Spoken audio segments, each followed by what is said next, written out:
Sitting down with the Innovators. Yes, sir. Yes, sir. How you doing, bro? I'm doing great. This is it's different. I don't usually see you in front of the camera. I know. Sometimes I just pop out in front of the camera. Really, when I first started, I used to be in front of the camera, but I don't know. I was honestly thinking as I was seeing you set up, I was like, damn, he has to do a lot of work before he goes. Yeah. Me, it's really just like it's just one angle, so it's like it's not too much like back and forth. I feel it. Well, I just wanted to start off this pod by just saying, fuck with the movement. I see you, getting these interviews in, real. I feel like you're a figure in the Northern California, hip hop interview scene. So, it's actually pretty wild that you're here because I've been watching your shit. I never would have expected sitting down with the Innovators, Man, you too, bro. You've been doing your thing for a while, like on multiple levels. I think it's tight how you do interviews, podcasts, but you also like dope as fuck with the camera. You feel me? Like, but yeah, I appreciate you. Thank you for saying that.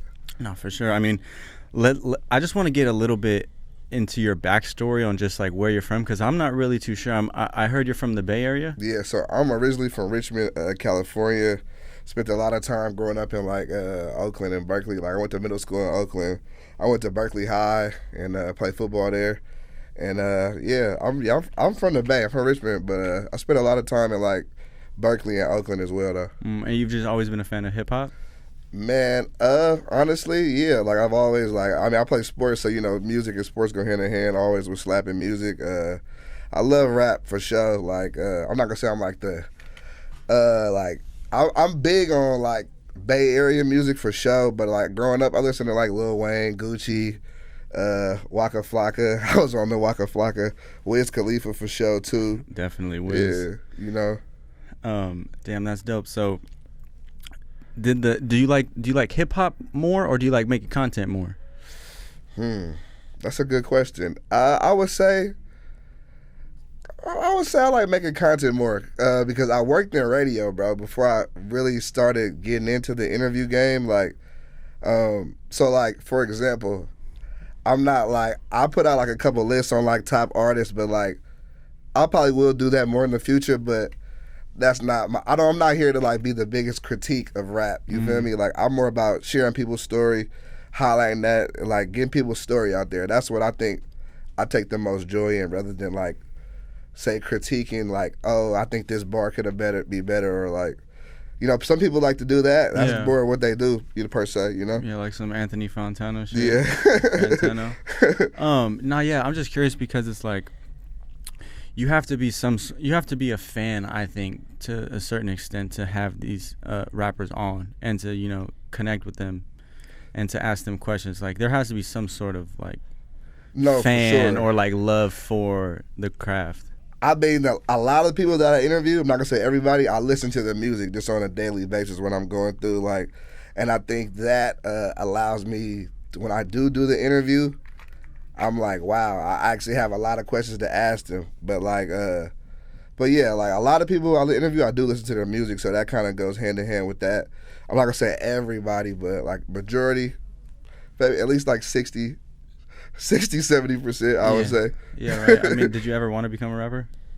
You ever have that phase? I said at one point when I was in like middle school, not probably like high school for sure. Like I used to like for sure. Like, but I feel like when I moved to LA, I just kind of was like, that really wasn't my thing. But like I don't know. I really just, the reason I didn't really pursue music, so I just felt like it didn't always last forever. You know how you see somebody hot for a year and that was it? I just felt like content and like, at first it was radio. I thought radio was going to be like the biggest thing forever. Then as I got older, I'm like, hold on, it's more like content creation, like internet shit. You can be an interviewer for the rest of your life for real, as long as you're like, knowing about what's going on. Like I don't see like an end date to that unless you personally choose to stop. Yeah, like the rappers, they have a timeline or like a lifespan that's only so long. For sure. Like the greats have the longest ones, obviously, but it's like there's always gonna be those rappers that you need, that will need interviews, like the cycle. I always compare it to like the gold rush. Where it's like a lot of the people came for the gold, right? and they try to strike rich, but a lot of people who really made the bread were the ones who like sold the tools for the people to go mine. Exactly, because people they were gonna always need the tools. Exactly. There's longevity in the game, so you were able to realize that early on. Yeah, I mean, I feel like when I was going around seeing, like, I knew a lot of people that make music and everything, like some rappers that was hot when I was like in high school. A lot of them wasn't hot when I went to college, and when I moved, I had basically I played football at Howard in DC. And so even when I moved back to the Bay, there were rappers that when I left the Bay that weren't really as hot as when I left off for college. I'm like, damn, like, if you have a good 3-year run as a rapper, that's good. Like, run up as much as a bag as you can in that 3-year span. But, like, I think, music is a thing where I feel like they're always looking for the next big thing, Yeah. They're always looking for the next rapper. Like, it's just like the fans always want something new. And like with the podcasting game, I would say, even with the interview game, you're always bringing in the new person. So it's like you always stay relevant in that way because the person that's hot knows about you. They've been seeing you this whole time. They've been blowing up. They're like, okay, when I get on, I'm going to go pull up. So it's like, how could you not stay relevant if you always keep the relevant people? Yeah, I mean, I'm sure people can blow their shot, or I definitely feel like you could fall off in the podcasting game too, or like interview game, in a sense if you fuck up, I guess. In what way? I mean, maybe you just become irrelevant, or you just aren't a fan, shit like that. Yeah. Where it's like, or maybe you just after the wrong things. Nah, I would say I could see someone falling off in the podcast game if they're just like, they're not up to who's hot, or you could just tell if it's just not good, you can tell they're not really in it no more. Yeah, because that's like a part of this game too, is getting an artist first. And excuse us if you hear any background noises. We're in the studio right now, and the people next to us are just having a party, a function. Right but nah, yeah, man, you gotta. An interviewer, you always kind of got to be looking at to see who's next and what's popping. And, like, if you're not on that, like, it's a problem. Like, I feel like, I mean, this is, like, what I do. Like, this is what I do every day. So it's like, I need to know. Did the radio, like, begin this journey for you?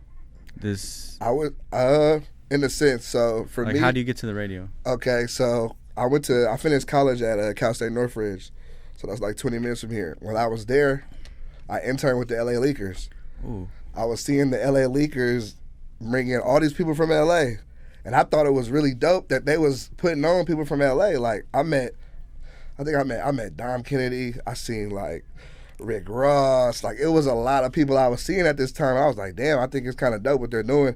I should do this for NorCal because I don't see nobody really doing it. But I mean, there was still like KMEL, but at that time, there was no reason for Bay people to come to LA unless they were kind of already hot. Yeah.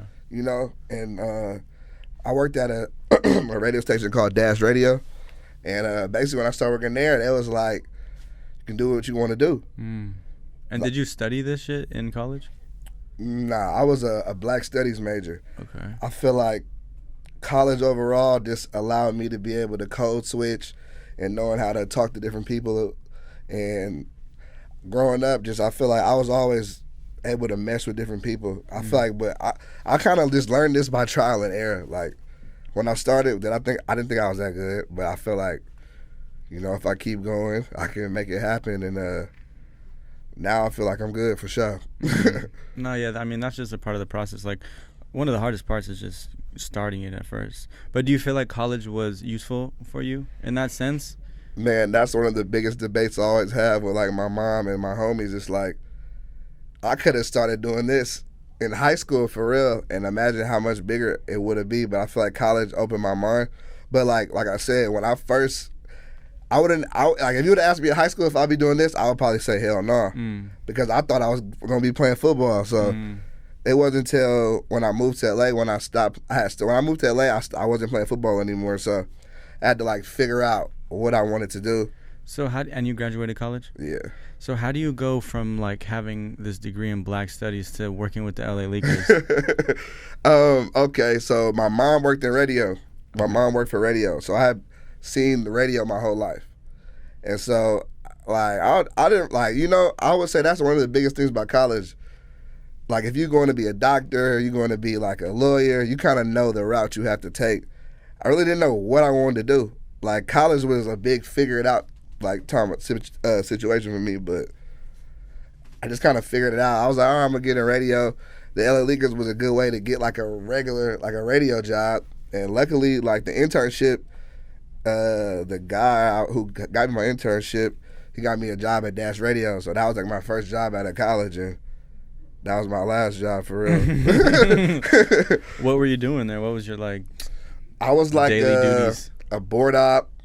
So that I was a board op. I did interviews. They let me do interviews on the clock, which was kind of lit.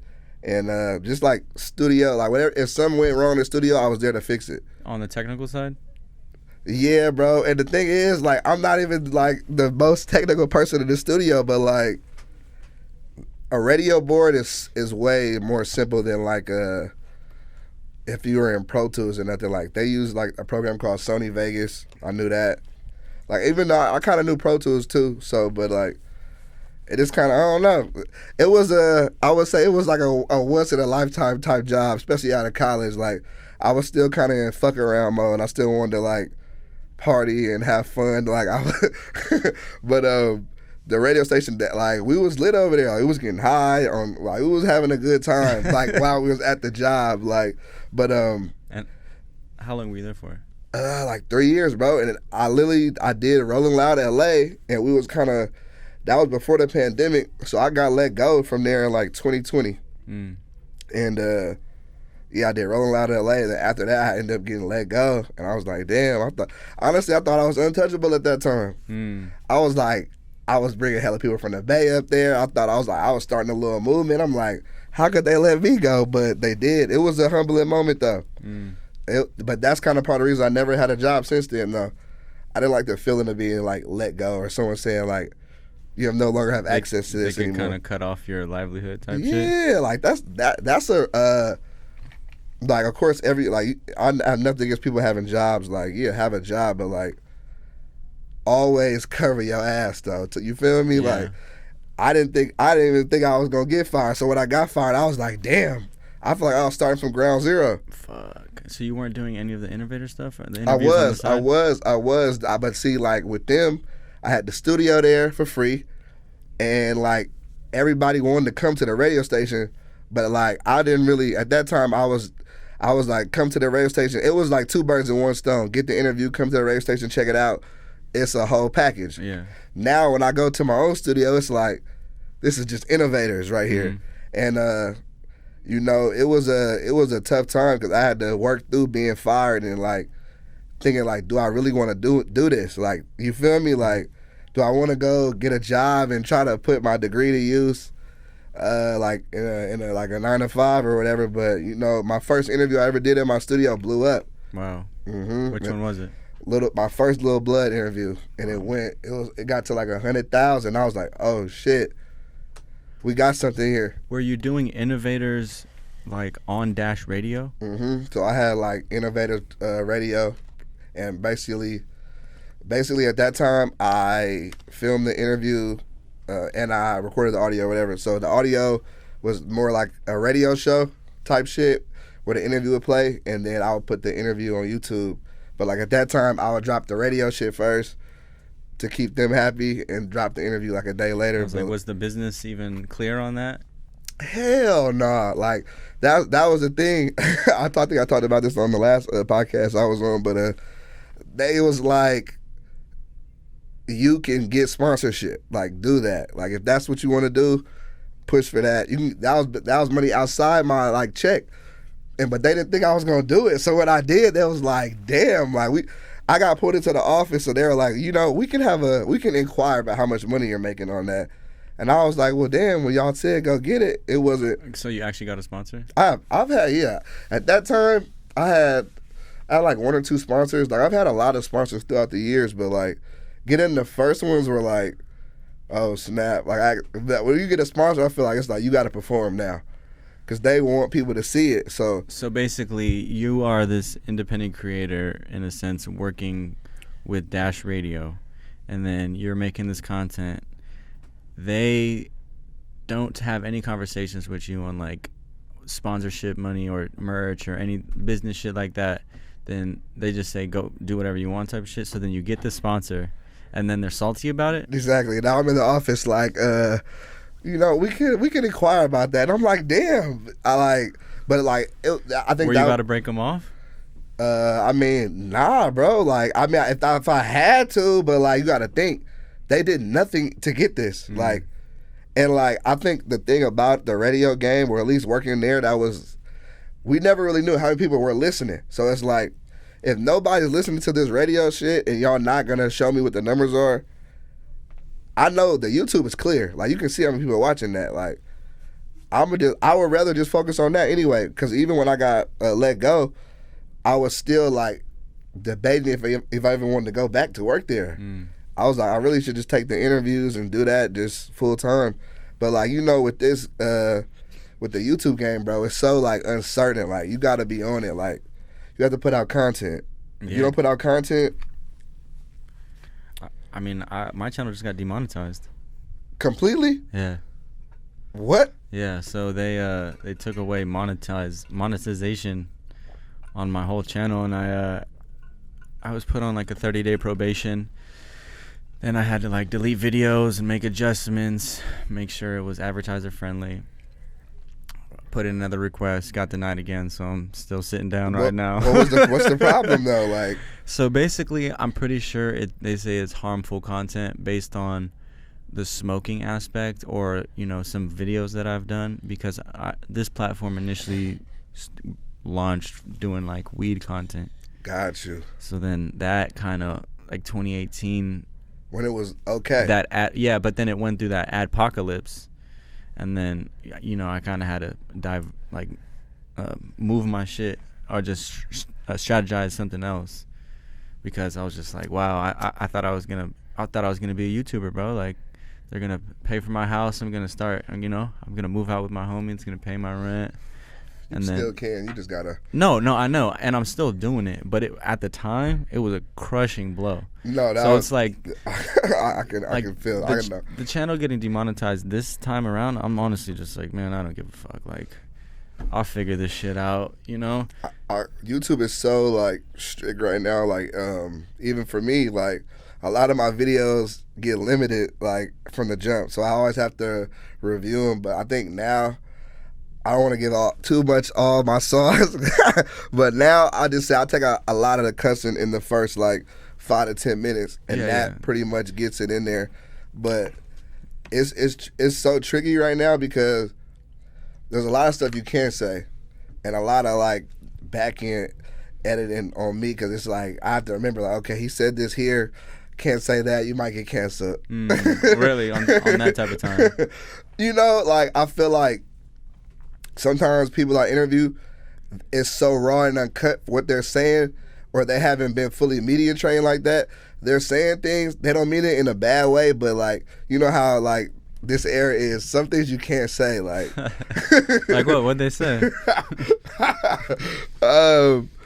Like, sometimes people will say things that, like, if someone says like, I don't want to say it, but like some F-bombs? Not like even that, or saying like, someone, they use the word people use, like, I don't know how to say it. Yeah, I got you. I'm just fucking with you. You don't gotta tell me, man. I'm just talking shit. I don't want to mess up your monetization, my fault. But like, you know how like, it's just certain things you can't say. You can't say anything against like anything homophobic. Like, you can't say anything like about like a world event that just happened. Like, for example, when people rushed the White House, I did an interview. They went on they talked about it, but they said how they felt about it.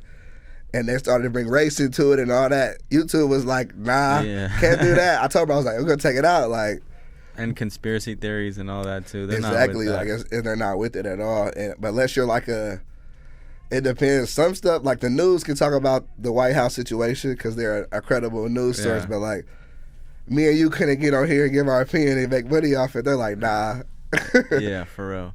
I mean, I just seen that YouTube kind of had less strict um, cursing, Really? like regulations and stuff like that.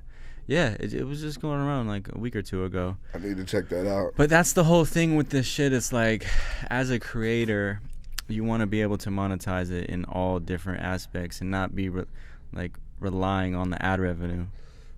Nah, I mean, and that's facts too. I think even like more with me, I want to drop more merch, and like I don't want to always be dependent on a YouTube check. But it's like I feel like I don't know. I interviewed DDG, right, and he's one of the biggest YouTubers. Like I'm like, bro, because I'm asking him like, do you drop videos that are yellow? And he's like, nah. Like if a video's yellow, I'll figure it out until like it gets green. So that's how I am. Cause it's like every interview costs me money, so like I definitely want to get the return. But like, of course, you already know some interviews are gonna make more than others. But like, in some, I just can't figure it out. Some are just gonna end up yellow. But if you have other ways to make the bread, like it's not as bad. But like, of course, like you want to make your money, but you don't want it to be like I wouldn't want to be demonetized. Like I damn near I don't know what I would do, bro. I might have to get on Patreon, like. Yeah, exactly, right? It's kind of scary.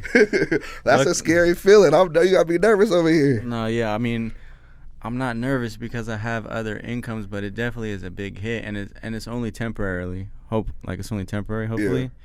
But also, I'm just looking at like, all right, I'm just gonna have to create other ways eventually. This is just a sign to do it now, you know? Nah, for sure. But I mean, I'm definitely like, it definitely sucks, and it's definitely like, unfortunate and bad timing for me, especially because I feel like I've gotten this momentum in these last month or two. You've been going up. Got big guests, shit like that. So it's just like, damn. Do you feel like it affects the viewership? Well, that's the thing too. It's like with the green, waiting to get green, I think it helps with the whole algorithm play, because now YouTube is just a game of the algorithm, you know? Nah, for sure. So it's like, it doesn't even matter about subscribers. It just matters about playing the algorithm. Titles and thumbnails, obviously. Yeah. I mean, yeah, I'm sure. Has your formula changed over the time? That's a good question. Yeah, I feel like it's forever evolving. I've been trying to put out better thumbnails now. My thumbnails are super simple, and it was like they was hidden for the longest. And I mean, interviews still are doing well, but like the more catchy it is to the eye, I just feel like the better it is, the more chance it's gonna go viral. But to me, I always believed the best way for me to go viral was what we were discussing, or like I want the viewer to be like, oh snap, like let me click on that clip, like what are they talking about, like. And at first I never even put out clips, like I didn't even, the clips game, I wasn't on it at all. Really, LaRussell told me like, man, you have probably 1,000 clips out of all the years of filming, and I was like, I do. And it would be like, honestly, putting out the clips, it was good for me, but it honestly, like, it pissed some people off, you know? Have you been going hard on the clips? Like, I still post the clips. Like that? Yeah, for sure. My TikTok is cool. I've had some shit go viral, but I'm just like on TikTok. I didn't realize the people were so mean on TikTok. Yeah, they are. They talk hella shit. And I'm like, damn, like, sometimes I feel bad if I post a clip and then people are just talking shit about the person. I'm like, damn, yeah, because that wasn't my intent. I mean, that's one thing about like TikTok and Instagram. So Instagram is like everyone you know, really. And then they'll fuck with it first and then it will go viral.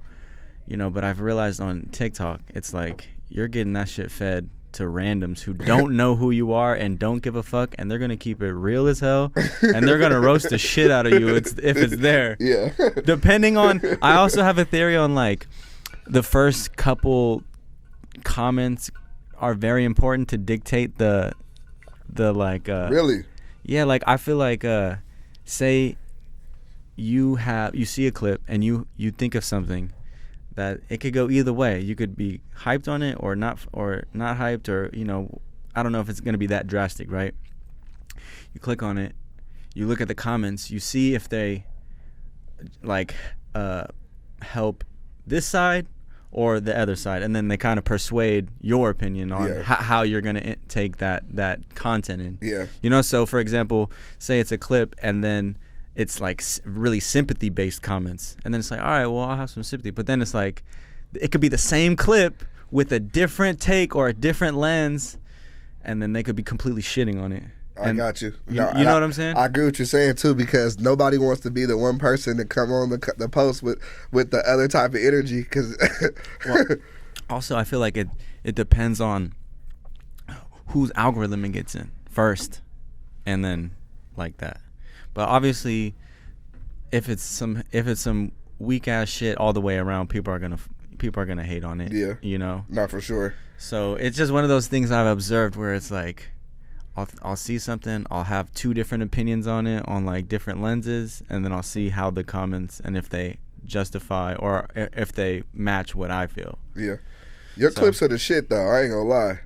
Really, you been fucking with them? It's like the way they just like they're real. They draw you in. Like the pacing is really important. The cameras, like it just is dope as fuck. I'm not gonna lie. I definitely wanted to make sure I gave you your flowers on that. I appreciate That's just raw. That. Yeah, because I mean, I've been noticing the difference just in this last 2 months of actually going hard, because I had to come to that realization. Like, I've always known, and I made clips here and there, but if you really want to go crazy on this shit, you have to be mad consistent on not only filming this, not only posting it, not only making a title thumb, going the next step, making clips from it, having a drop date, releasing it, having some sort of, posting it on your social media, maybe doing a collab post, a story post, like it's a whole rollout. Nah, you're right. And I feel like that's the thing for me, always remembering that, because sometimes it's like, all right, now I've rushed so hard to get it ready. Now after I've dropped, I'm like, oh shit. Whew. It's like, nah, bro, you gotta get the clip out, you gotta post it. And I think that's it's super important, like, especially if it's a good clip, like, it's gonna draw people to the video. And I feel like if you're like, you're right, you gotta always do that. And I feel like sometimes I be slacking on that. Yeah. I feel like, I mean, honestly, sometimes the video still just goes up in general, depending on what's discussed. But like, I don't see any way that posting on social media would hurt the clip. You feel me? So what you said, you first started clips and then people were getting upset at them? Oh yeah, people were getting so mad at me, bro. And it was like. But why though? They were so crazy titled clips? They were just like, they were all the juiciest shit I ever discussed. You feel me? Like, all the juicy clips. And it was like, damn. Like, I had to really explain to a lot of people, like, look, like, these are old clips.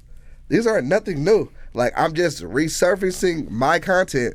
Like, why are you mad? But like, I get it, because I understood both sides. I'm just saying, my biggest opinion on it was like, it's already out. People already seen it. Most of these interviews already had a lot of views. I don't think anyone would see the clip and be like, you just said this today. Because I would say, the full interview link is here. Someone can go see when the interview dropped. Mm-hmm. If it dropped a year ago, like, yeah. But at the end of the day, I feel like one thing I feel like about the interviews, though, is like, stand on what you said. If you said some shit a year ago, you meant it when you said it. Like, you didn't come on here. You don't go in the interview and start saying shit and be like, oh, I didn't mean that. You know? I mean, you might, but like, you said it at the time, so. Do you find yourself constantly having to have these conversations with these artists and kind of breaking it down to them like that? I feel like I haven't had to recently, but in the past, yeah. But like, it just depends on the person. Like, if it's someone who hasn't done a lot of interviews, like, of course, there might feel more like, damn, like. But like, I'm big on like, before anything drops, I'm the type of person that's like, I send you the unlisted video. You tell me if there's anything you want taken out. If you say it's green light, it's green light. Like, so you go that far. Yeah, you can. Anybody I interview could attest to. I always be like, here, you can, whatever you want to take out, we'll take it out. I've taken out a lot of things that would have gone crazy viral, just to protect people's images, just to protect people's, like, to hold shit together. Cause like, I've gotten some juicy shit, but like, that's why I say, like, I really fuck with the people. Like, I'm not finna be on no weird shit and like. And a lot of people are not like that. So there's some people who would have got the clips I've gotten. Them motherfuckers would be out the next day. Like, yeah. But I'm not doing it to like start no controversy. Like, only reason I started asking about like beef and spicy shit was because I just felt like I wanna really be a factor in the game. I can't be tiptoeing with the questions, like, especially if I know and everybody else knows about it. Like, I'm not about to not ask. I'm not finna like grill you on it, but like, here, say what you want to say about it. Yeah, that's what I was super curious to get your take on, and just this whole like title and just climate of content creation. Because what you were saying earlier, how like people don't really trip now, or they kind of, I feel like people get it now, but like maybe 3-4 years back, the barriers had to be broken down. Last year, and I could have credit like Vlad for sure to breaking down to break down the walls. But see, like, and it's crazy. People will comment on my videos, you on Vlad shit, and I'm just like, damn. Like, I think Vlad kind of he knows very well how to dive deeper on something, and that's a skill as an interviewer. I can do that, but I choose not to. I don't want to make anybody uncomfortable. Usually he interviews people that are like well seasoned. They're not like 3 interviews in, 4 interviews in. He interviews people that they know what they're getting into when they come on there. People know what they're kind of getting into when they come on my shit, but they know, like, if I ask them about a beef and they say next question or they say what they say, I'm not finna be like, oh, well, explain this part more here. Like, nah, I don't. And people want me to, but like, nah, I'm not here to like, I let people say, I learned how to interview and how to like conduct like the conversation through one of my OGs who did radio. And like, I just see it as I set the stage for them. I introduce you, I say what the topic is, I let you say what you want to say. I'm not here to like get every little detail about why y'all fell out. And if you give me every detail, cool, but like, I'm not gonna dive super deep on it. I'm gonna let you say what you say and move on. That's interesting. Yeah, because I noticed that your interview styles are more just like, okay, question, and instead of more like a conversation. You guys still have a conversation, but you have like a list of questions right there, ready to ask. I mean, sometimes now like in the past, I used to write down pretty much what I wanted to ask and go. And I would kind of veer in there here and there, but now I really don't write down anything. Now recently I haven't wrote down anything, but I feel like there's certain things I ask every person. Like, I always start my interviews off with like how they grew up. I look at it like kind of like a roller coaster ride. Start off slow, build up. Like, we kind of go through it. Like, I don't want to bring anybody in and just get straight into it. I feel like there's only been one interview that I did that where I was just like, I'm finna get straight into like the nitty gritty. But that was with Malibu, because bro, he had got shot and this was his first interview since getting shot. Like, I just felt like because we did it in Vegas, and I was just like, I'm just gonna get right into it. Like, I know people want to hear what he has to say. I know he wants to say it. Like, let's get out this moment, and then we can kind of dive into everything else. And I thought that one came out well, but usually I don't start off like that. I usually just like to kind of gradually build up in the conversation. No, I feel that. Do you feel like your formula works long term in terms of asking about like beef and stuff like that? I mean, because for example, like Vlad. Yeah. Vlad has been in the game for a long time.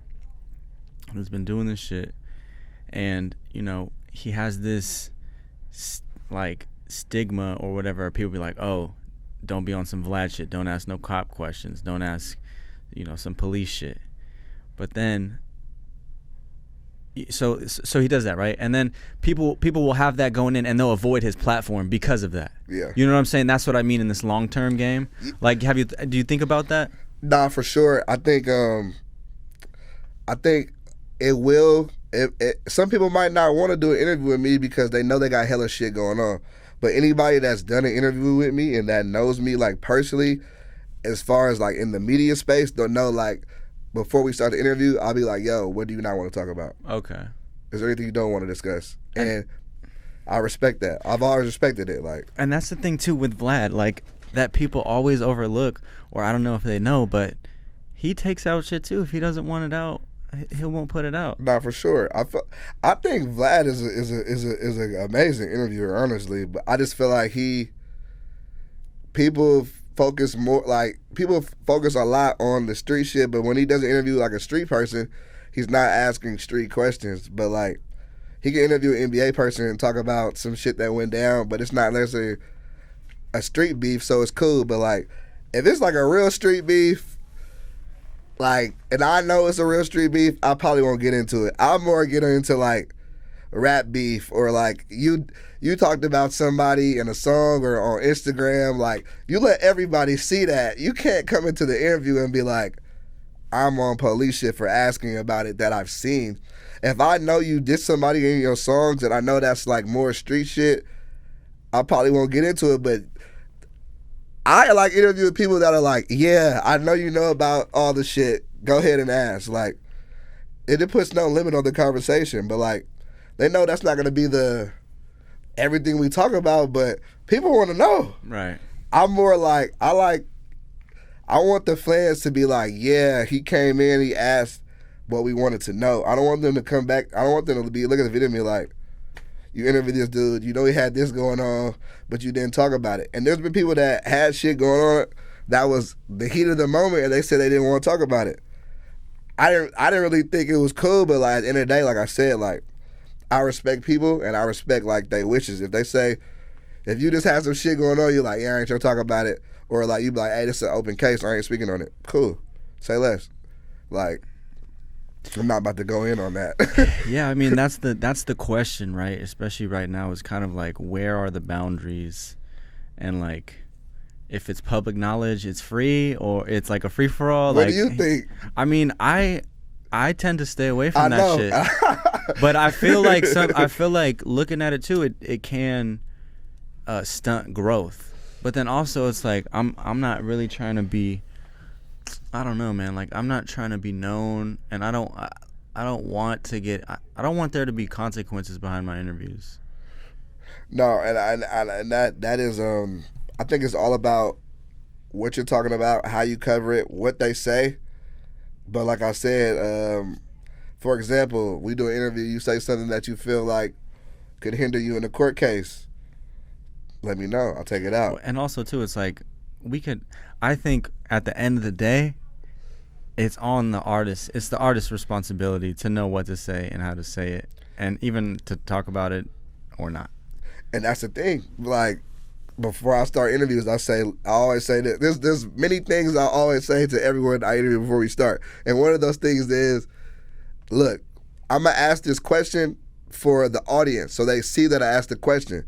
But if you don't want to talk about it, just say next question. I'll move on. Like, and I'm always like that, because I'm not here to like I don't like it. If I ask, like, for example, the one of my favorite interview clips is Pee Wee Longway with Vlad. Vlad still asks the questions. Like, I'm an interviewer. I'm going to ask the tough questions. That's what I have to do. But I'm not going to, if you say next question, I'm not going to be like, nah.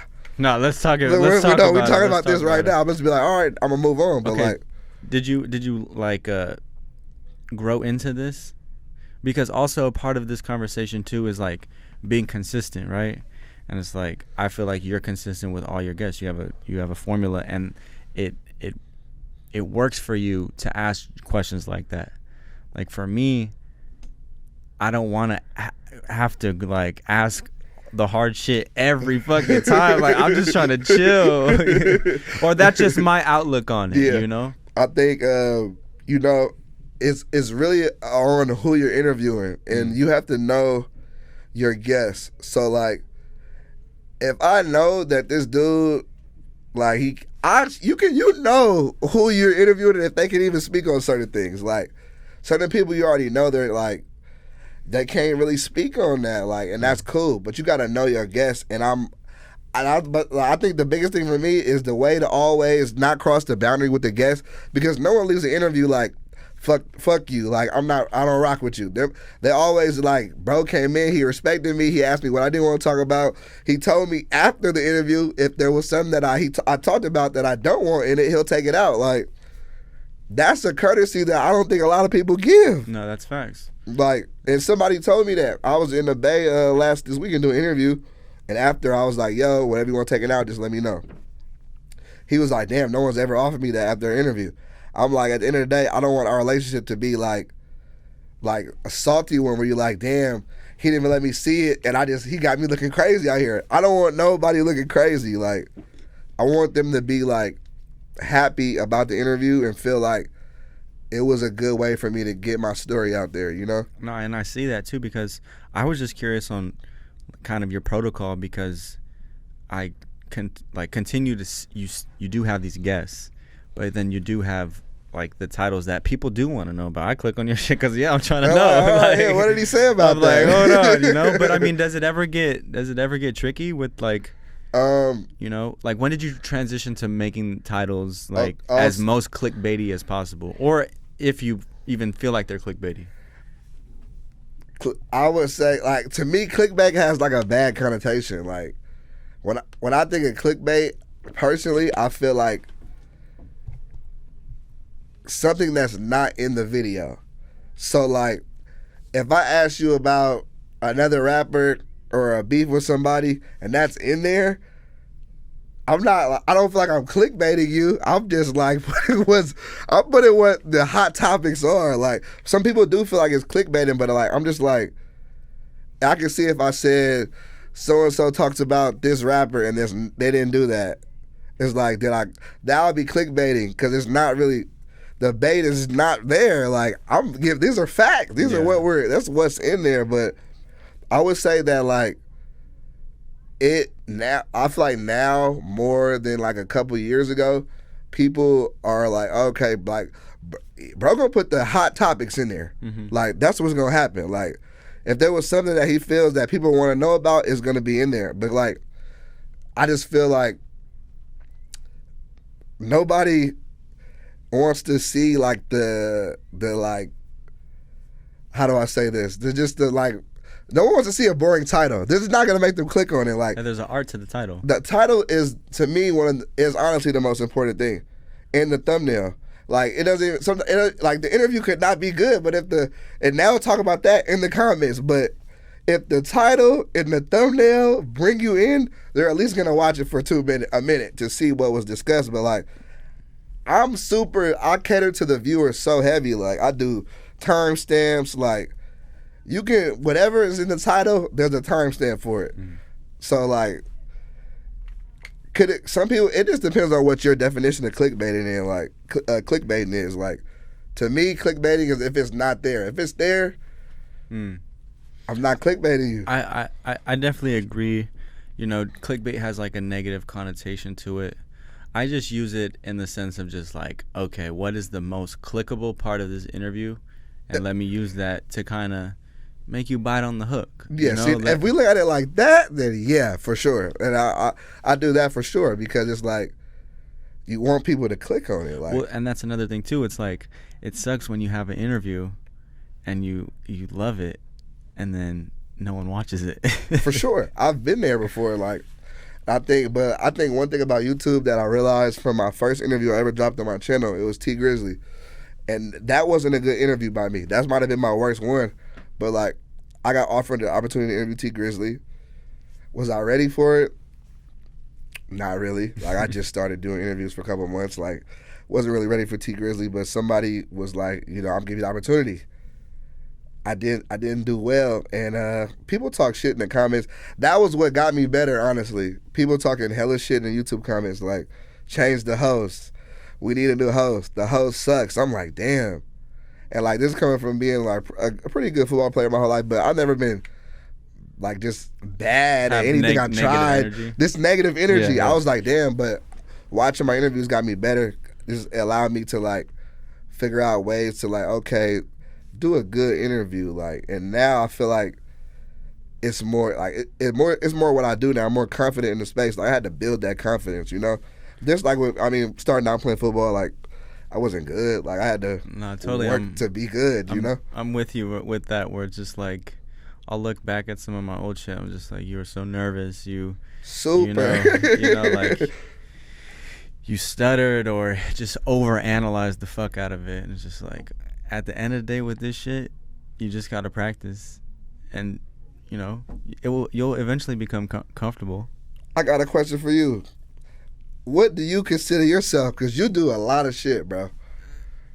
in terms of like Are you feel like you're a cameraman? You feel like you're a interviewer? You just like a content creator? Like, yeah, I think what would your title be for yourself? I think I'm transitioning into a content creator.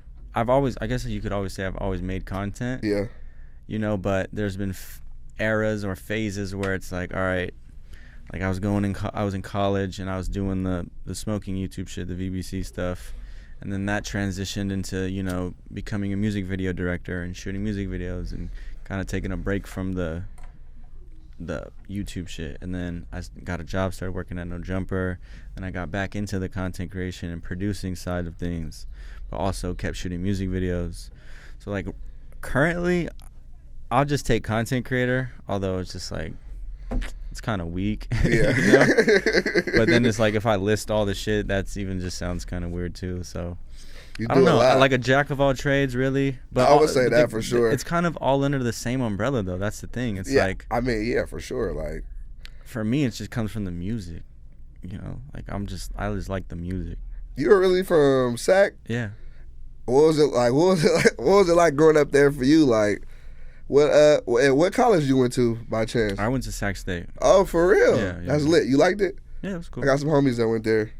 Yeah, it was cool. I would say, back to the question, like if it was worth it or not, like I went for like digital media communications, like shit like this, and I think school teaches you kind of like how to show up on time, how to be organized, how to make deadlines, which could help in your long term. Yeah. But for the majority of the shit, it was like I didn't even really, you know, anthropology, what the fuck? I don't need that shit. Nah, facts. But I will say this, I did take like classes that made me appreciate the technical side and learn the technical side, which I think has helped me a lot. Yeah, I agree with you on that. I think as my senior year of college, I took a lot of classes about like I was trying to get a communications minor, so I took a lot of classes about speech, and that made me speak in front of people, and that was like great for this transition. Like I'm able to articulate myself, and I'm able to talk to whoever like I'm talking to, whoever I'm discussing, like I have an interview with. I'm able to speak to where they understand me the best. I feel like, and that's also a skill. Code switching is everything as an interviewer. You got to know. Some people don't even a lot of people don't even communicate the same. Like, and those were things that I learned on interviewing different people. Just like you might have to ask this person this question this way and this person this way. Like you gotta figure that out. Yeah. See, I mean, for me, I think sometimes, like I feel that, but then, like, sometimes I'll talk with like a slang, and it will kind of come off as like, oh, who's this white boy trying to talk like that? So it's like, it's kind of weird for me where I'm just like, all right, I kind of have to be consistent on word choice and diction and how I say shit. But sometimes, you know, when you're around your homies and shit, like, I just talk, you know, saying some shit, it's just something I realize where I'm just you gotta figure out what works best for you. I think you're doing good. Like, I feel like earlier today I seen your clip with Jock about anime. Like, nobody's probably ever asked Jock that before, and that's great. Like, that shit needs to be happening. Like, yeah, because like with my like ethos, I think it's called, or like, you know, mission statement is like, I'm trying to just paint these people as like real people and kind of like inspire, like ask questions that will inspire someone watching it, or like have them be like, you know what, damn, like he went through a lot of shit but he's still doing it and he didn't give up. I need to keep doing whatever I'm trying to do, you know? Like, it sounds kind of cliche and corny, but like I think having an artist, like going through an artist lens, and that's where the music video stuff comes in, it helps. That's why I feel like what makes me different, where it's like you sit down and you try to relate to these artists in the 30 minutes to an hour you have. That shit's hard. Yeah. You know, like, especially having artists that don't fucking talk. Yeah, and that's a skill. Another skill, pulling a conversation out of somebody who you don't know, who they barely talk. It's funny. I've ended interviews and like, say an artist come with a label, or even in the comments they'll be like, damn, I've been around you for months, I didn't even know all that about you. It's like, damn, like, But you got to think, how often do you sit down with somebody and talk with them for an hour? Like, you probably do with your good friends, but not nobody random. Like, for sure. And then even too, now you got to worry about everyone asking the same questions. Yeah. Because you think this shit's oversaturated right now? I would say, like, it's definitely been a lot of people coming into the game over the years, but I feel like it's more about what you ask and are you asking new shit. I feel like when you get hot and people see you, like, of course they're gonna start trying to mimic like what you do. Like, more people might ask, somebody else might ask Jock about anime, but in a different way. But it's inspired by what you ask, and I feel like it comes into territory. I feel like we got to keep evolving. So we got to find different questions to ask and better ones to ask that people aren't thinking about, which, you know, that, I mean, you got to I put time into thinking about what can I ask. Just a general question to ask everybody, but it's just different, you know? Yeah, that's my thing too. I've been realizing, or someone actually it was just one fucking comment. They said, you asked the same question, but they ended up liking it. But it just got me thinking, like, damn, like, a part of these interviews are kind of cookie cutter because there are like fundamental things you have to cover in storytelling. You know what I'm saying? So I just seen that comment. I was just like, you know, reminder, don't get lazy and just start asking everyone the same questions. And there's a funny, it's not funny, but there's a clip that I always think is super funny. It's about Steve Harvey, and they said that he said he told the same jokes that when he was making $50 to when he was making $1 million. And he said his content didn't change until the $50 jokes became $1 million jokes. And of course he had changed and started to switch it up, but he was like, believe in what you're doing, like, stick to it, like. But of course, like, with interviewing, there's always gonna be certain shit you always ask everybody. Like, for me, there's shit I always ask everybody. But of course, the people are different.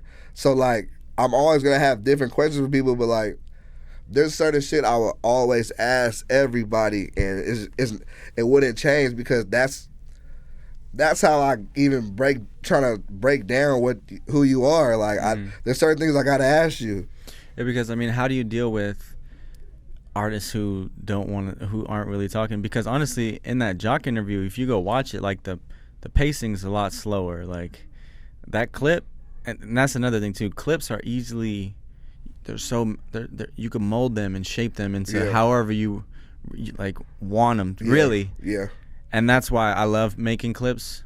But if you go watch that anime clip, it's not the same order. You know, it's not the same pacing. It's slower. So I think that's important with clip success. But I mean, what do you do when they're not really that talkative? You know, sometimes it's like sometimes there's literally nothing you can do, but you have to, like, I feel like you have to figure out what they like and kind of stick more on that. Certain people, and it depends, like, a lot of times people would be like, they might be high, they might be off lean, they might be drunk. Like, it all depends on what's the energy in the studio. Honestly, I'll just keep trying to find things that they're talking that they might like to talk about. But I honestly I would say, like, for the artists, and I always hope that when they come, they're coming to talk. They like, want to talk to you. You feel me? And, like, it's hard as an interviewer if somebody comes in and want to talk. Like, it's honestly the worst thing. It's like, that's what we're here to do. Like, I feel like for certain people that I know might not talk, I've asked them more in-depth questions. Like, I'll actually go into the music, hear bars, write down, okay, I like this bar. Talk about why you rap that. I feel like it'll be easy for them to talk about why they said this in a song, or studio process, things that, like, they know to a T, where it's easy for them to communicate that, you know? Yeah. But you remember your first like couple interviews where it's just like, damn, this shit's hard? Like hard, like good, or hard, not like just hard, like, I really gotta work for this, or, you know, making your job extra hard where they're not trying to answer questions and shit like that? Nah, for sure. I've had plenty of interviews like that. I feel like it's just Like even the interview I did with the Baby Stone, they was like, cause they was like, E Killer talking the most, and I'm like, y'all, like, you know, like if somebody doesn't or they don't talk as much, like you can try to work on it, but like I feel like for me, I'm just like if they're happy with it after, and I don't feel like it's that, I never like leave an interview feeling like it's that bad. Like I don't think I have to deal with that as much, but I feel like other people are more talkative. I'll just keep going. I have a lot of shit I want to ask usually, so even if they're not like giving me a lot on it, I might even take that question out like later. Like, yeah, the answer was kind of, it wasn't really good. I'm gonna cut that one, and because it's like you're right though. Some like answers could slow up the whole interview and make the viewer feel like I don't want to watch this shit no more. Yeah, but. Luckily, I feel like majority of people know that we're going to be doing some talking, like at least 45 minutes worth. Like you got to come ready to talk, but usually it depends. I would say the hardest interview for me is like the second or third one. Because now you can't ask all the cookie cutter shit. We've already moved on from that. Now we're asking real questions. I feel like those are the most challenging ones for me. The first interview is never that bad because even if they're not talking a lot about certain things, I'll have a lot of other shit to bring up. You can still cover those basic questions and kind of have those safety nets. Yeah. But yeah, that's actually really true because when I had EBK Young Jock in here, it was the second time he was here. Yeah. And I was just like, you know, what the fuck am I going to talk to him about? What are we going to talk about this time? And really, it's like, I'm not even trying to ask him about the beef shit. Like, I'm just like, nah. He don't really talk about beef shit. I'm not going to lie. He's definitely, I've never heard him talk about it like. But say, even if I ask him a question about it, you could still put it in the title, correct? Like it's not if you didn't say nothing. Nah, I wouldn't. If I asked somebody something and they didn't say nothing, it just depends. Like I feel like he's not really known for talking about beef shit like that. I don't think we never talked about beef. Like there's some people that I interviewed that I could have asked about beef, but I didn't want that to be like I wouldn't really ask Jock. I know Jock don't really talk about beef. Like I spend a lot of time with them outside of like the interview shit. Like they don't really talk about it then. At least with me, like it's not like you know. But even knowing that they don't talk about it, are you still gonna ask about it? I mean, it depends on if we talk before the interview. Like I interviewed EBK Juvie Jew. I asked him what he want to talk about for the interview. He told me exactly what he wanted to talk about, so it never came up. But like, I feel like with them, they don't like put like their business like that on the internet for real. Like, only one that really will be more like, only one to be more willing to talk about what's going on the most is Trey B for sure. Like I always like interviewing Trey B because I'll be like even my newest interview with Trey B because we did too. I was like, yo, is there anything you don't want to talk about? He'd be like, nah, fuck it, let's talk about it. So it's like, when I'm interviewing Trey V, it's like, all right, come on. How do you feel about people who pay for interviews? Good question. I don't have nothing against it because I think it's promotion, and I think they want to be on the platform to promote whatever it is, whether it's their music, their business, like all different type of people have paid me to do interviews. I don't take nothing against it because I've asked to interview people, they've asked me to pay them. But I've only ever paid for 2 interviews, ever. And I really don't even like paying for interviews, but like it's an investment though. Any interview I paid for, I've made at least double or triple off. Really? Yeah. Well, that also goes back to the point of having people want to talk to you. I feel like when you pay for it, it's up in the air whether they actually want to talk to you. And it could turn. But on the other hand too, it's like, maybe they're like, oh, you paid for my time, I'm gonna give you what you paid for, you know? Every interview I paid for, I came into that motherfucker ready. I'm talking about 50 to 60 questions ready. Just starting off hot right off the jump. Like, for example, Crip Mac, he only does paid interviews, or at least for like at the time after he did a no jumper, and he was like, how much did he charge you? Crip Mac wanted $250. Oh, I'm paying $250 of any course. day. Crip Who Mac, wouldn't pay $250? Like, sit down. I'm not a fool. Like, I don't want to say how much I made off that. That interview was like the first interview I ever dropped in clips. A lot of money was made. That's what I'll say. But like, of course, like, You can't be. I mean, I pay for my studio time every time I go. Like, it's not. I invest into the business all the time. And you're fully independent? Yeah, like I invest into it. And like, you were able to get these people to come sit down just based on like organic relationships. Like that's the hardest part I feel like of this game is just having people be down to come sit down with you for an hour and give you your time. I feel like it's all about the work you put into it. Like now, like of course there are always people that'd be hard to get. Like for me, like there's some people that I've wanted to interview that I've reached out to interview that it just hasn't happened. I feel like, you know, especially like for NorCal, like I've been doing my thing in NorCal for a while, so it's not really hard to get a NorCal rapper.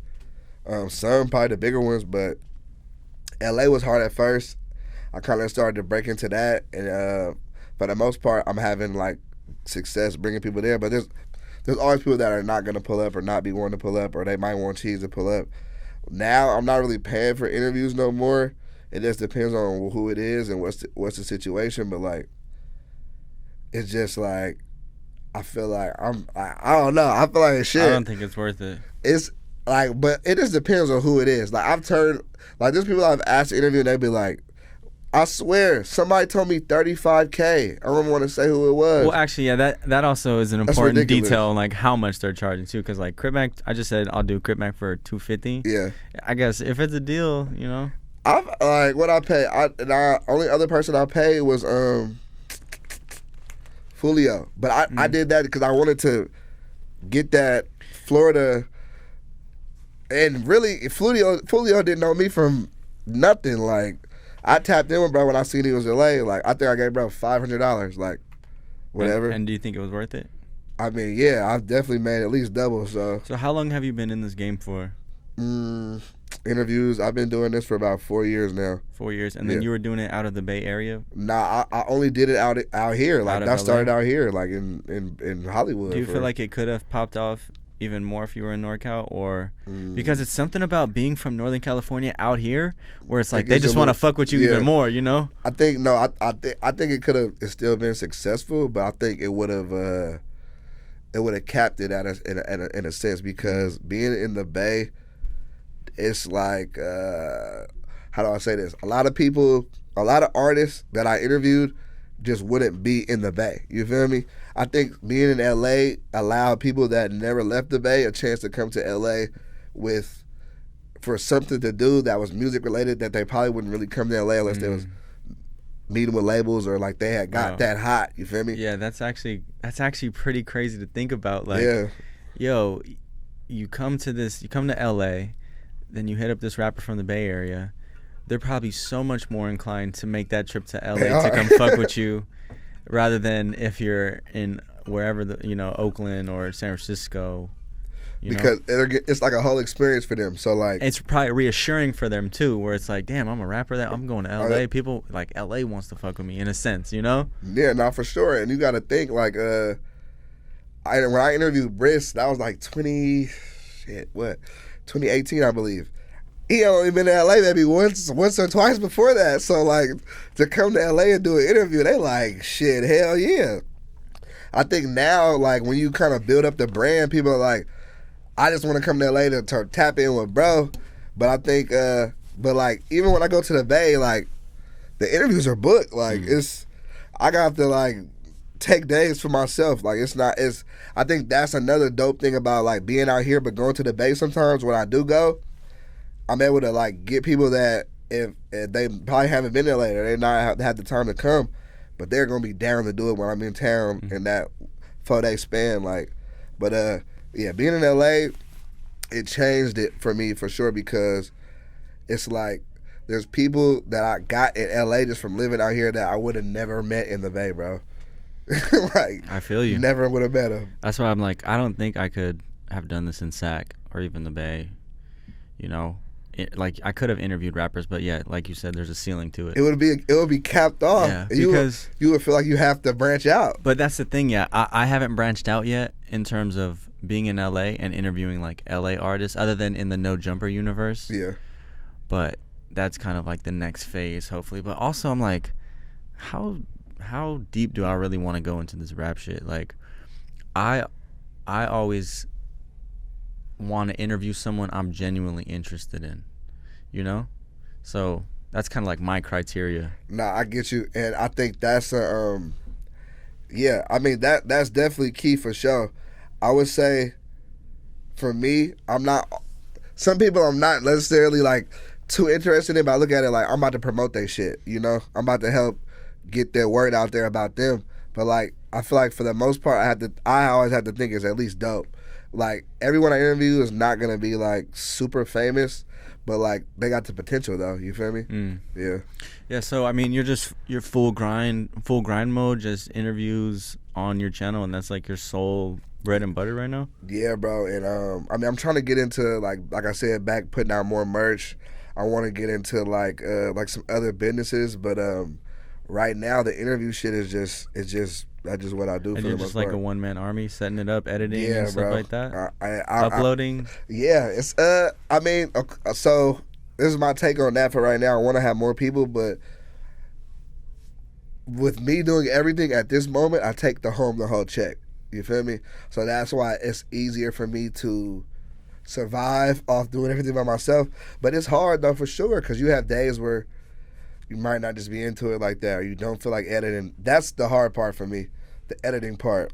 The filming, the showing up, the interview, the having a good time, that's a cakewalk for me. Yeah. Now we're talking about seriously going through the video, matching the audio up to the video, dragging it back, dragging it forward, taking this clip out, taking this cuss word out. You interview someone that cusses every other word.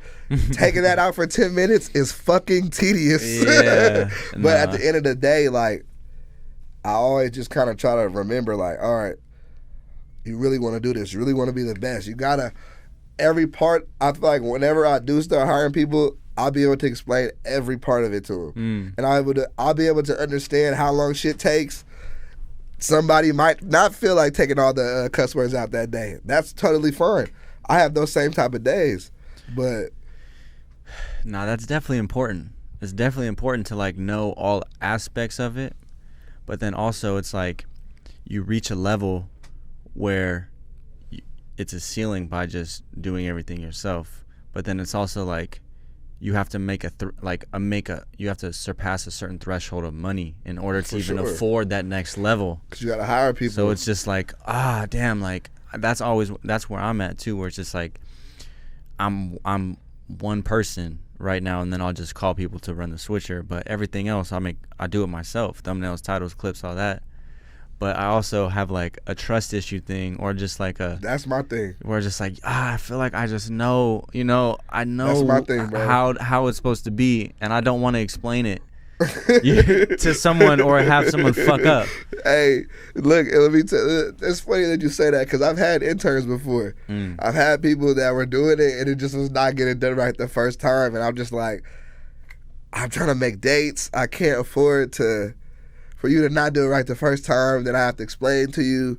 Then I have to see the video again, and it's still not right. It's like, yeah, trust is like, it's what you love. Like, you can't let someone, you don't want to have to deal with someone fucking it up when you know you can do it right the first time. And also too, like nowadays, it's like if I find someone who knows exactly how to do this, they already got their own shit going on.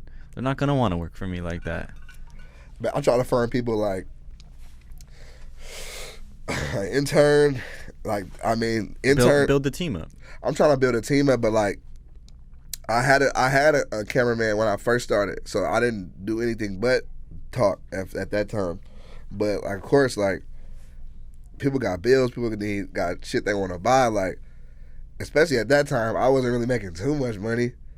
Like, now it's like, okay, I can bring somebody on, but I might be short on something I need to get done as well. But you can't expect somebody to work for you for free forever either, though. So it's a tough. You gotta be making, to me, a good amount of money to be able to afford to have people work for you, because as soon as there ain't no money involved for them, people are just less. When people get money, they for the most part will be more focused, more driven, trying to get your shit done. You feel me? Now when you got someone interning, anything can come up. They're like, I can't make it today. Yeah. Sorry. Facts. And now it's like, damn. And I used to deal with that a lot. That's why I started filming for myself, because when I had a cameraman, sometimes it'd be like, okay, this person said they can only film Wednesday at 9 p.m. I need you to be there. Oh, bro, I can't be there Wednesday at 9 p.m. Can you see if they can do Thursday? I'm like, nah, bro, it's only gonna happen at this time. So then I start having multiple cameramans. I'm just like, let me just do this shit myself. Like, because if I can do it myself, as long as I can be there, I know I can get it done.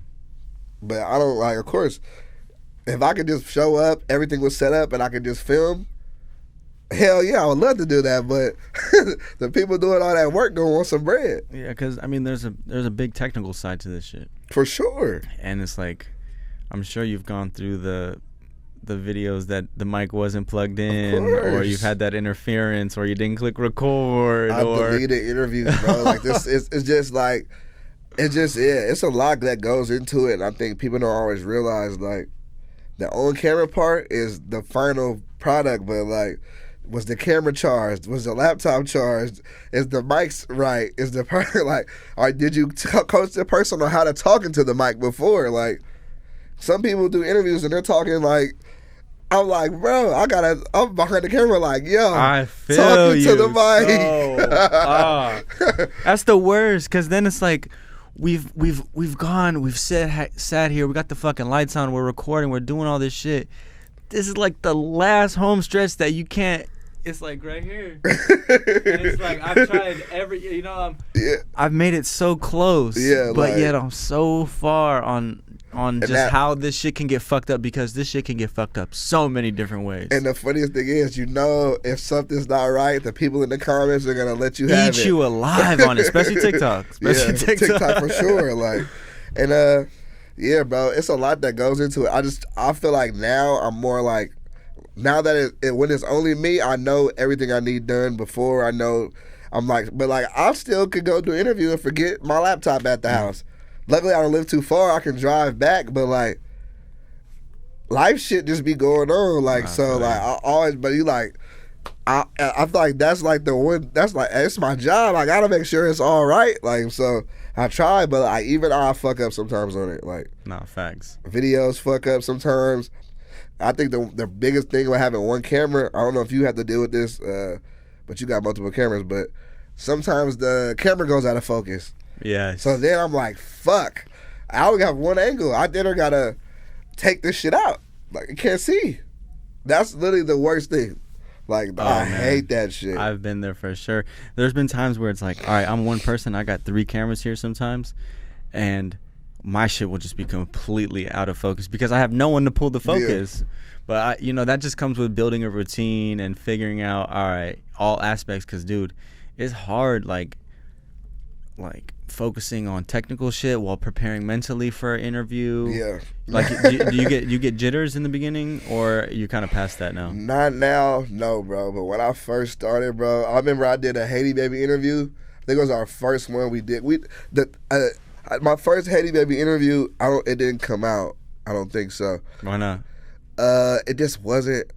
I think that was one of the first interviews I filmed with my cameraman. It just wasn't good. Like, the way it filmed, it just wasn't. I didn't like it. Nobody liked it. So we redid it.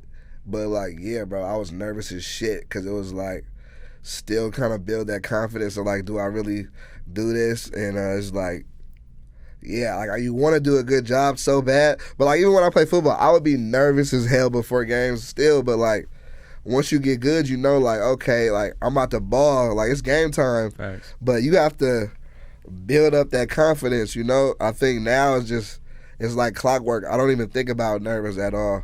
Like, I might, if it's like somebody, like, big and I know, like, it's going to be, like, watched by a lot of people, I might be more, like, hyped up. But, like, I'm not going to be, like, heart beating fast. Like, I've had that. But you've before. Been there, right? I've had that before. I've been there. I've been there too. Of course, I'll be lying if I said I didn't. If I didn't, like, it's all a part of it. Like, you have to work through that. Like, especially when you're asking some killers, some crazy shit. Hey, no, that's for why sure. I'm like, I don't think I could do it. That's why I'm just like, I'm gonna just stick to what I know. No, for sure, because it's like, but like, even with me, sometimes I feel like, damn, like, if it's just too out of reach, I won't even attempt to do it, bro. Like, it's just like, and I also believe some things are just better left unsaid. Say we've been having a good ass interview for an hour long, and the last couple questions I got are some beef shit. Spicy shit. I'm like, you always got to read the room. Yeah, Definitely got to read for the room. sure. Like, you got to read the room for sure. And I think you have, like, sometimes I'll be like, you've had this good ass interview. You're in here by yourself. They have 10 people here. Do you really want to fuck up the energy right here with these guys? You really don't know these guys like that. Of course, they fuck with you to an extent, but do you really want to push the buttons like that and fuck up the whole room? Yeah, they're looking right over your shoulder and shit when you're recording. Like, I'm like, nah, I don't think I want to do that. Like, I think I'm just gonna keep it cool and like, to me, the best interviews are when it's just me and the artist, because it's intimate. Yeah. See, okay, for example, my first interview with Slobe was just me and him. Dope interview. And I feel like that's why we got cool. Because it's not so often you interview somebody and it's just you two. No, definitely. Like, that was the crazy thing about when I interviewed him, too. It was just him and Jock. Perfect. I'm just like, perfect. I'm like, what the fuck is going on? Like, I think they came with one other friend. Yeah. One other friend. But yeah, sometimes those are the best ones for me, because now I know, like, it's just gonna be me and you here. I think something big with the interview game is, like, the way they respond to questions and who they're with and who's in the room and who's watching, like, that plays a big impact on how they answer these questions. If it's just me and you talking, there'll be a lot of times people are more willing to open up and express because they're not worried about who's looking at them on the couch and in front of them. Like, they're like, yeah, I'll talk about it. Like, I like it like that, but, like, that's a rarity. Like, you already know. Most people never pull it by themselves. Yeah, man, because I definitely think, like, the environment in which you conduct your interview in is kind of important. Like, me having this studio, for example, has taught me, like, okay, you want to make it feel comfortable. You don't want, like for example, at No Jumper, there's big ass lights. Like, it just feel like I've been on that set sometimes and I'm just like, yo, this is crazy. Yeah. But here, I feel like it just feels more personal, and I feel like that kind of makes the difference in how the artist is gonna have their guard up or not. Like, how quickly I'll be able to break that down if they feel comfortable in the space. I feel like that's they're just as important as the interview. You want them to feel comfortable as hell when they're pulling up. Like, you want them to be like okay, like, I'm ready to open up to this person, because at the end of the day, like, they're about to give you their story. Like, you want them to feel like it's a safe space to share how they feel. Of course, some people just naturally gonna have their guard up, but the more you can do to make them comfortable, like, it would only help you. Oh, yeah, definitely. Who were some people that you watched, like, people that interview other people? When I was, like, I'm gonna be real. When I was, like, working on how I wanted to interview, I watched everybody. I feel like I pulled something from everybody and, like, kind of turned it into my own thing. There were certain things that I liked about everybody that I kind of put into how I wanted to do it. But at the end of the day, I was more like, okay, like, for example, I always liked how Joe Rogan always asked, like, about, like, aliens and shit that people really don't talk about. So I don't really ask it as much, but when I was starting out, I asked about aliens and shit a lot, because people I was talking with, and I've gotten some crazy ghost stories, are people you would never think would have these. I was shocked, like, but there's different things, like, even like Vlad, how he talks, he asks whatever tough questions. I might not go that hard with it, but I for sure believe there is like a part of the interview that you should ask these tough questions, but, like, everybody, like, there's things I took from everybody pretty much, but I tried to just make it my own thing, you know. So who do you watch on YouTube, or, like, what do you watch on YouTube? What do I watch? I really watch on YouTube, bro. Honestly, I watch some other interviews, but not all the time. I more just see it on Instagram. I'm more like on YouTube. I'm more like watch music videos. Sometimes I watch, like, What else I watch? I'm big into animal videos. So I like videos about like if you go on YouTube, there's a video. Your algorithm probably looks nuts. There's like a fox and a cat, and they're eating. This dude has millions of views. He has like a camera outside. I think his backyard is like a fucking forest, and he has a camera set up there, and he has leaves food out there every night. And these videos get millions of views, bro. And like these are wild animals coming up. Like I'm big into animals, so that's why I always ask people what animal would they be. Of course, sometimes I end up watching like documentaries about like beef shit, like just to see. Yeah, how do you feel about Swamp Stories? Man, Swamp Stories dissed me in a video. He thinks I'm a fan. I'm not. I don't like hate him or nothing. I do feel like he's going kind of hard with putting people's story out there, but I understand the idea of people want to know. I feel like the worst thing about him is like people just feel like it's like this white dude is like putting all these black guys, not even black guys, but this hood information out, whether they're black, Hispanic, or Asian or whatever. But it's like I have no like true opinion on it. I don't think it's good or bad. I feel like it's more the families, the people. Like I feel bad for them because a lot of that shit they don't want to relive. So I guess it's bad in that sense, but like I can't really say it's not good because bro blew the fuck up and he's probably making a shitload of money. So like, do you think he could come out and like reveal his identity? Nah, and I think that's the thing about. I would say that's what makes it bad too, and I feel like that's why I don't cross the line with the interviews because I be outside, bro. Like I be trying to have a good time. I want to go to listening parties. I want to like go to events and shows and be backstage and shit.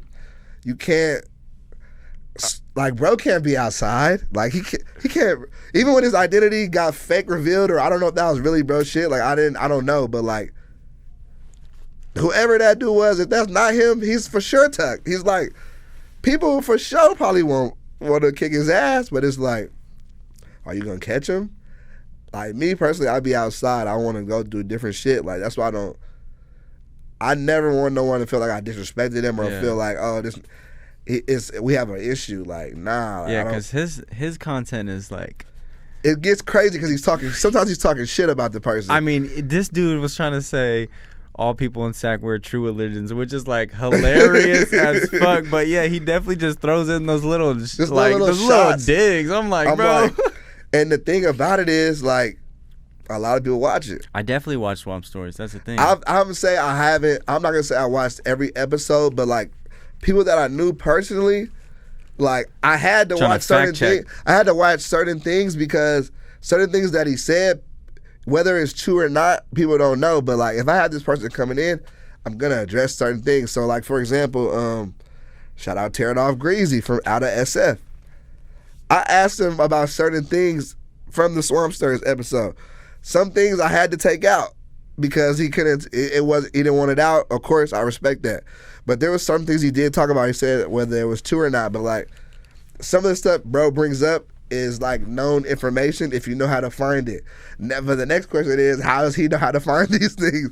But it's public record. But like I couldn't tell you how to go find a court document. Like so yeah, we just did an interview with this dude Poetic Flacco, and he basically broke down how you can look up the case number, get them sent and printed from the court, and the whole process on like how to really get information, you know, because it's different where it's like it's public knowledge, but it's in some court shit where you got to go dig it. It's different if I like see it on my timeline already, but he's one of those people that are gonna dig for it, and that's the reason why you're gonna see it on your timeline. See, I personally wouldn't do that. You're not going that far. Nah, I couldn't go that far because at the end of the day, I mean, I feel like also, like what you do to people in the content world will come back on you for sure. Like if you're taking it to the next level, as soon as you have some bullshit, people are gonna go hard on you, like for all the shit that you did. Like,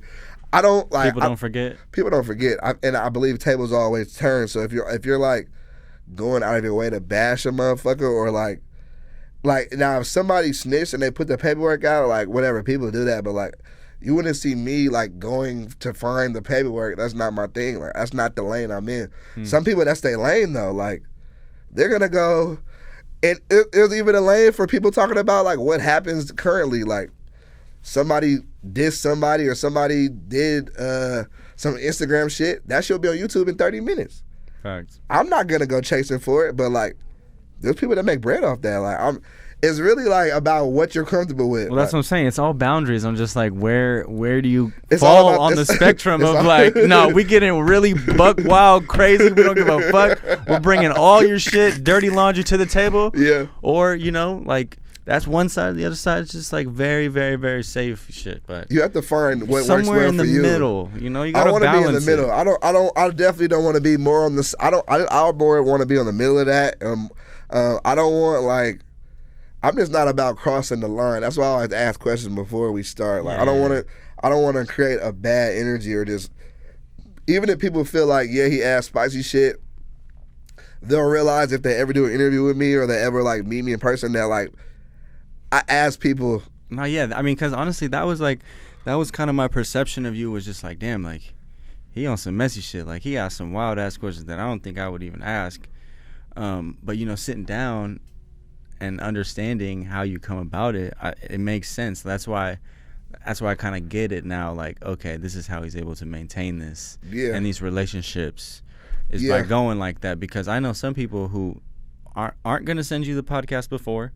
They're not gonna take out shit, you know, sure. and they're gonna post it, and that is what causes the problems, and that's what I feel like people will remember. Not for sure. I think most people don't do it like I said, but I feel like you kind of owe the artist that in a sense.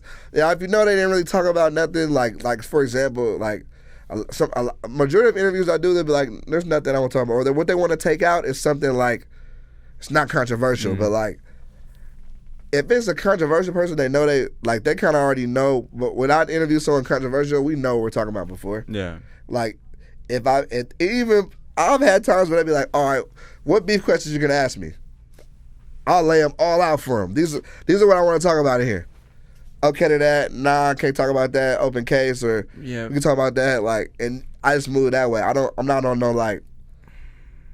I'm just coming here and just gonna throw it on you, and you're just like, damn, bro, did you really just ask me that right now?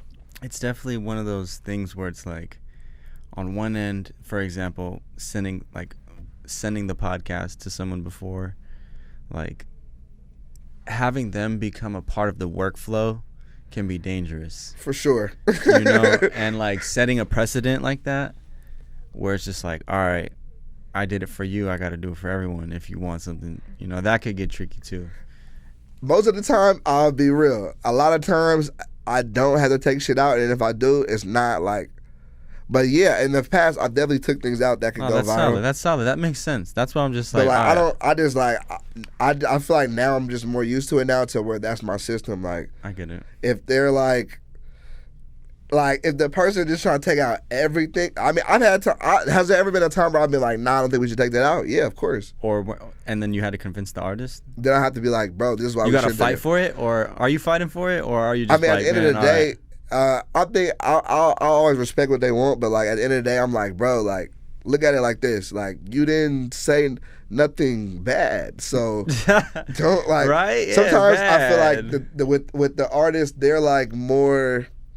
They're concerned how people will receive it, but like, for example, if you say something about somebody and it's not bad, I've had people say good things about people they don't like, and it's all about how you answer the question. Like, if I ask you about something and I know it's a little spicy, you can say what you want to say. You can be like, no issue with that person or whatever. Like, it doesn't have to be like, fuck him and he's a hoe. Like, you don't have to. And some people want to go in like that. Like, that's why I think it just the spicy question thing is always gonna be up for grabs, because there's people that tell me I love to talk about beef shit. There's people that had an issue or somebody said something in another interview and they're like, I want to address that.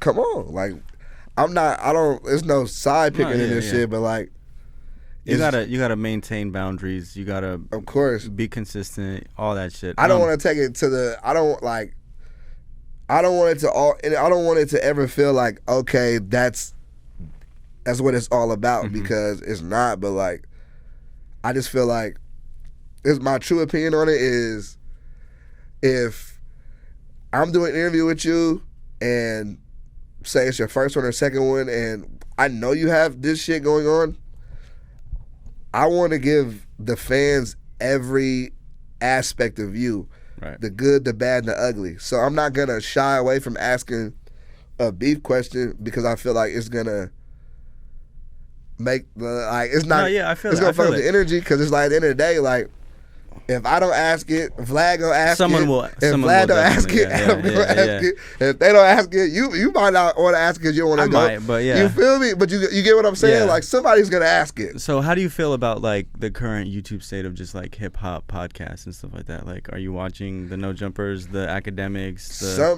really don't watch Act like that, but I'm aware of Act.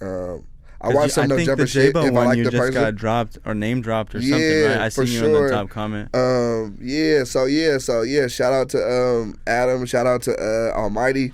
I always thought Almighty was perfect for because we did 2 interviews as well, and I would be like, bro, his personality is just like is perfect for podcasting because he's very He's funny. He's funny as shit, and he don't mind speaking on shit, which I feel like That's the perfect guess. Yeah, That's it's like perfect. Boosie. Yeah.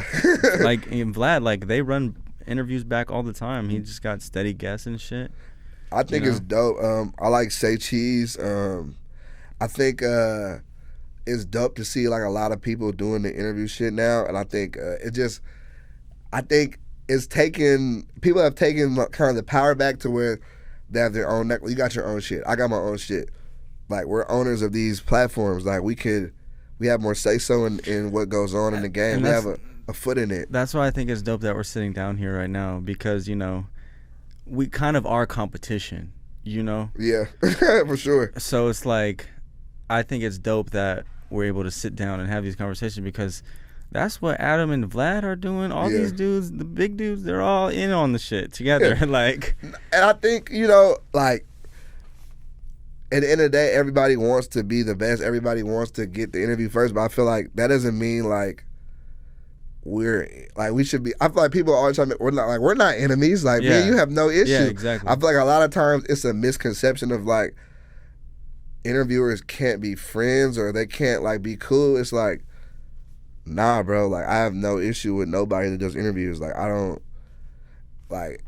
Everybody do what you got to do. Like, at the end of the day, I'm still doing my thing. Like, I'm not gonna knock the next person from doing their thing. Like, when I saw your clip, I was like, that's just raw. Like, I'm not a hater. Like, I think there's good people that do this besides me, and I feel like whether it's like the NBA or the NFL, there's always gonna be other good people at what you do. You feel me? Like, it's just the game. There's gonna be more good interviews that pop up. There's gonna be more good rappers. You can't be mad at somebody coming into the game and being good at it because at one point was somebody looking at me like that, like, oh, I don't really fuck with him. He's like the new guy doing this, or he just came into the game, or he's interviewing the same guy as me. Like, okay, like, people are gonna watch them both. Yeah, like, and that's why I wanted to sit down with you because I like picking the brain of people that do the same shit as me too. Because you never get to talk to them. Yeah, like this has just been a full like, okay, podcast interview. If you want to try to make it in this game, listen to this pod. You know what I'm saying? But let's talk music. Like, how do you feel about just the current state of California hip hop? I think it's pretty dope. I think more Cali rappers should kind of go mainstream, but the underground shit is so hard, bro. Like, it's really good right now. I just feel like I'm interested to see what rapper from California goes mainstream out of like the new generation of rappers, but like underground, we're killing it right now. I feel like it's kind of inspired a whole wave. A lot of times people aren't really hip to Cali rap outside of the West Coast, but I think gradually it's kind of pushing more down south, and maybe not the East Coast, but we're working on that. All right, what about NorCal rap? How do you feel about the whole like Bay Area, Sac, Stockton, I like it. I feel like I like that there's a different variety of artists contrary to what people might always see and hear. They might think it's more like gangster shit, but like there's a lot of dope artists coming out the Bay. I would say some of my favorite artists in the Bay right now. Lil Bean, I'm gonna be real, it's probably my most listened to artist. You said Lil Bean? This is my most listened Shout out to Lil for Bean, me yeah. personally, just on a day-to-day basis. That shit just a vibe. That shit just vibey. I'm gonna be real. That's probably what I listen to the most. But like, it's a lot of dope rappers. I mean, rest in peace Slobe. I listen to a lot of Slobe. Rest in peace Briss. I listen to a lot of Briss for sure. Like, I want to talk about that too. Like, how does it feel to have interviews with people and then have them pass? Bro, honestly, it's one of the most depressing things. Like, it's tough though, cause you know, once you sit down with somebody, like your energies shared, like our relationship, like me and Slobe, that was like, there's only a couple of rappers I actually became friends with. They were talking about like friends, like we're actually, how you doing? Like, I don't push that far with it. You feel me? Because at the end of the day, I'm not trying to be everybody's friend, so you gotta like draw the line. But like, first rapper I ever became a friend with, he's not passed away, but Internet James. So that was my first rapper. Capolo became my good friend. Haiti Baby was my, we was hella cool at a time. Wow. And then Slobe, that was like my last rapper I was like really good friends with. It's tough, bro, though. But like, I feel like even Huey Haha. Oh man, tough one. Like you know, I think it's crazy because you know when I started interviews, I liked it because that person's story would be there forever.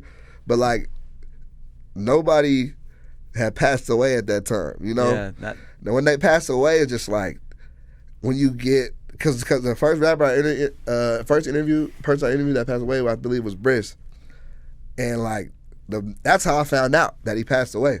People was commenting. I kept getting hella notifications saying R.I.P. And I'm like, what the? I don't even. So when you first see the comment, I don't even know who they're talking about. I'm like, who they talking about? Because it's Briss and G, man. People are like R.I.P. Briss, R.I.P. Briss. I'm like, what? Like I'm on Instagram checking my DMs. People are really like.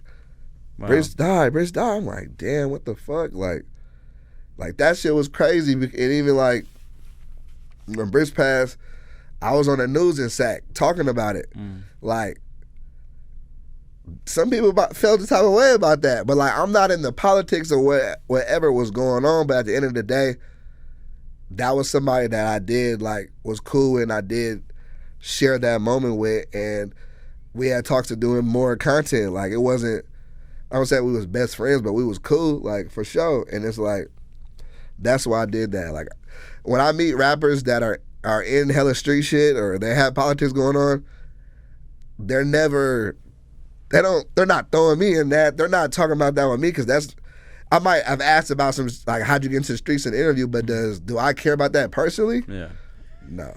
Yeah, man. I mean, the Slobey one definitely affected me for sure because I was like, that was my first experience, and I feel like, I had another person that passed away that I worked with too. Rest in peace, Teddy Ray. Rest in peace. I never got to do a podcast with him, but I worked on behind the scenes. But just being on camera with, you know, Slobey, like that one really hit me hard, bro. And I was just like, wow, like this is just sad because you do feel like you had a connection, and you know. At the time, that was a big look for me. Like, that was crazy. I'm like, what the fuck? I got Slobey and Jock sitting down together at the same time. That's the only interview like that. Only interview for sure. And I'm just like, damn, you know, you got to just appreciate those moments and shit. Nah, it's tough for sure. And like, it's funny because the last time I kicked it with Slobe, they made that song on Jock. That last song on Jock new album.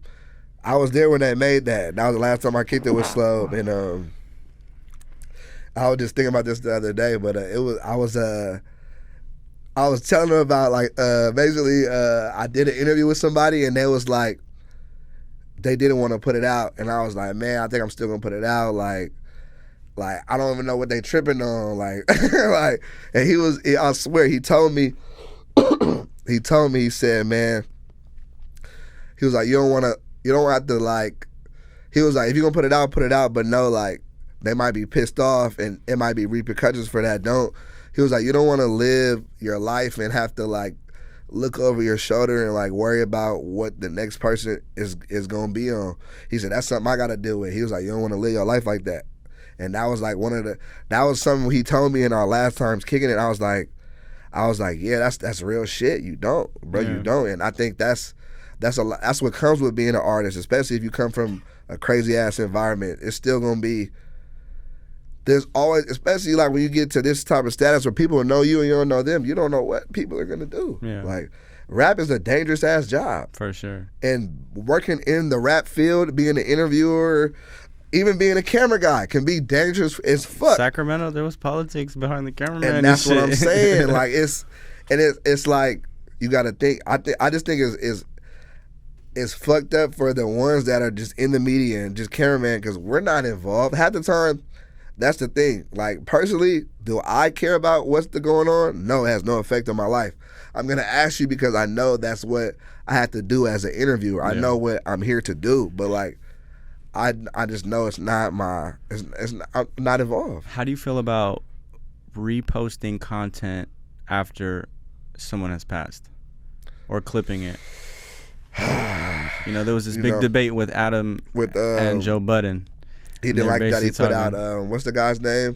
I think it was Kevin Samuels. Let me grab some water, but hold on. I want to hear what you're saying.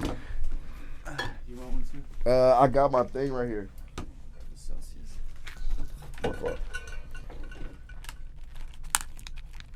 Yeah. So what are your thoughts on that? Because that's some shit I don't think I could do. You know, I'm gonna say this. I've never done it.